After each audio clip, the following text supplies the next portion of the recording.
friends, it's Gwen. Today I want to review Winter by Marissa Meyer. If you don't know, I don't know where you've been, but this is the conclusion to the Lunar Chronicles. And if you don't know, Lunar Chronicles is one of my favorite series of all time. I absolutely fell in love with Marissa Meyer's writing, with Cinder, and I continued in the series. This is the conclusion, and I want to talk to you about it because I have a lot of things to say. As with Carry On, I think I have an unpopular opinion. Not completely unpopular, but the reviews I have been watching have been rave reviews about this, and I've only seen one other review that kind of is along the lines of how I feel about it. So let's go ahead and jump into my thoughts of Winter by Marissa Meyer. So first I want to start off by saying that this book is over 800 pages, and for that reason it is a very chunky book, but somewhere along the way they made the decision to go with super thin pages, which I didn't really appreciate because it did have that Bible-y type feeling, like the pages were really thin. But at the same time, I know why they made that decision, because if they didn't make that decision, we would be holding a book this big, and no one wants to do that. No one wants to get carpal tunnel from reading. So I understood why they made that decision, but I wish they would have thought a little bit harder about it, because the pages could be easily ripped and they're almost translucent. I'll start with the writing. Marissa Meyer is one of my favorite character developers of all time. That is where she excels. You fall in love with her characters or you hate her characters, you will have an opinion about her characters and they will stick with you. It started with Cinder and Kai and Cinder, and then it continued from there. Every character that is introduced has a purpose, has a backstory, you know exactly what they look like. There's so much fan art out there, and that is why. It's because you know these characters, you feel these characters, and you know the decisions that they're gonna make, and you know what their goal and their purpose is, and that's pretty magical for an author to be able to do that.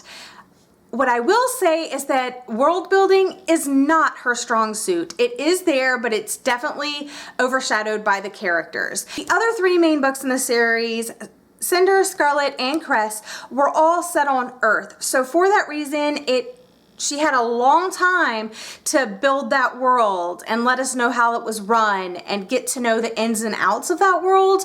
But Fairest, yes, it had some lunar bits in it, but this is the first book wholly set on Luna. And for that reason, there had to be a lot of world building elements set in this book that also had the story of a completely new set of characters. Of course, there are the popular fairy tale elements, as these are influenced by popular fairy tales. Of course, this one is Snow White, Winter, and you could tell by the apple on the cover. Now let's dive into the characters. The characters, again, my favorite thing about this.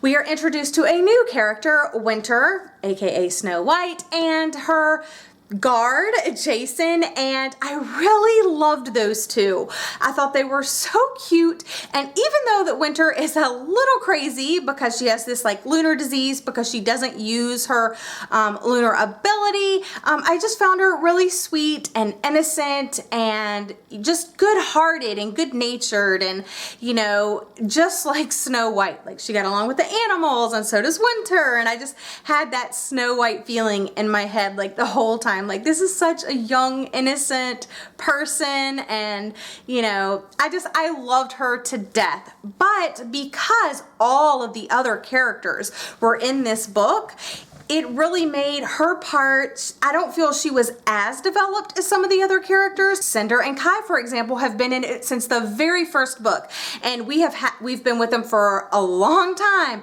So of course we know more about them, and they have a big part in this book.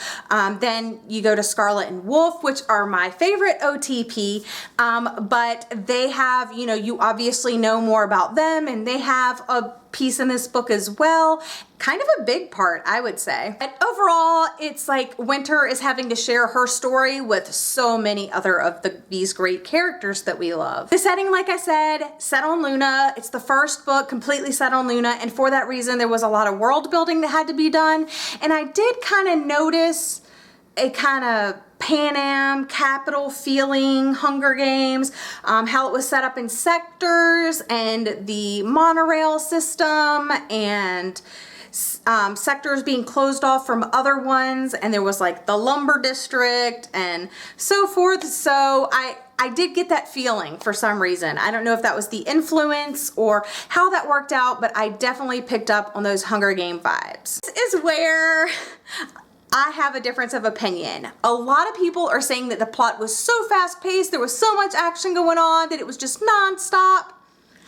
I didn't feel that way. There were a lot of times where it was just strategy and it was over strategizing. Oh, and another strategy.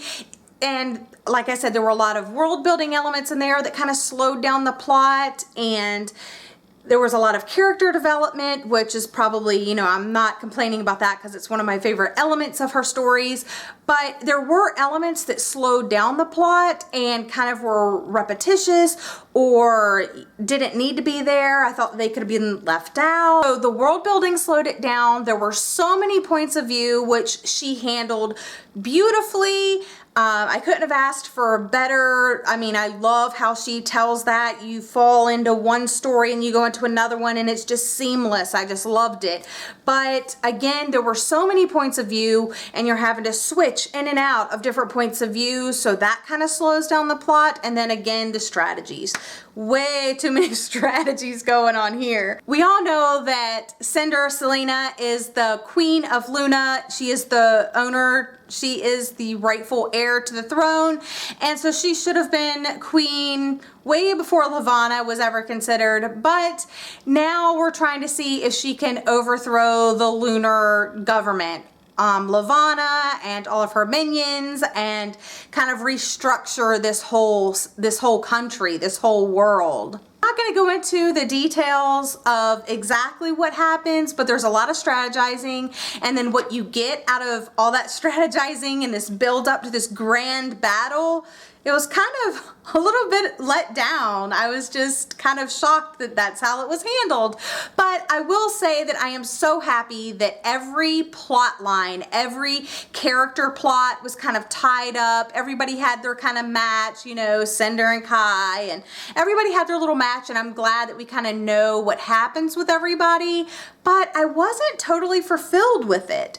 I felt like we could have gotten a little bit more. I do like romance in my books, and I just feel like there wasn't enough romance. So while these plot lines were complete, I just wanted more. Everybody has their one true pairing, and of course mine was Scarlet and Wolf, and I was happy with their ending most of all, out of all of them. So there's that. A lot of people didn't really enjoy Scarlet, the book, as much as I did. I think it's probably my favorite book out of the entire series. I'm not saying that Winter is like this horrible book, don't pick it up, because I definitely think you should. I rated it 4 stars, but really between a 3 and 4 star rating for me. But I went with 4 stars because some of the decisions that I didn't like, I understood why they were made, and I took that into account. And plus, I love Marissa Meyer, I love the Lunar Chronicles, and you know, I had to give it 4 stars because it was a really good book. It just had some things that if it would have been changed, would have just definitely made it 5 stars for me. One other thing that I want to point out is I wasn't really a fan of Thorn throughout the series. A lot of people absolutely loved him. I didn't really like him at all in Scarlet, and I started liking him in Cress, and oh my gosh, I fell in love with Thorn in this book. He is so snarky, and he says some of the funniest things ever, and I was just laughing out loud when I was reading it. He is the snark master. But anyway, that is my review of Winter by Marissa Meyer. Again, I gave this book 4 stars. I really enjoyed it. The series as a whole will always hold a special place in my heart, but I am anxious to hear your thoughts because I've really only been hearing good things, and once again, I think I have an unpopular opinion because I had a lot of more negative things to say than positive things, but I still gave it a high rating, so I'm not sure how you're going to take that. But that's my review. I hope you've enjoyed, and I hope to see you again next time. Don't forget to like, comment, and subscribe to my channel, and I'll see you next time.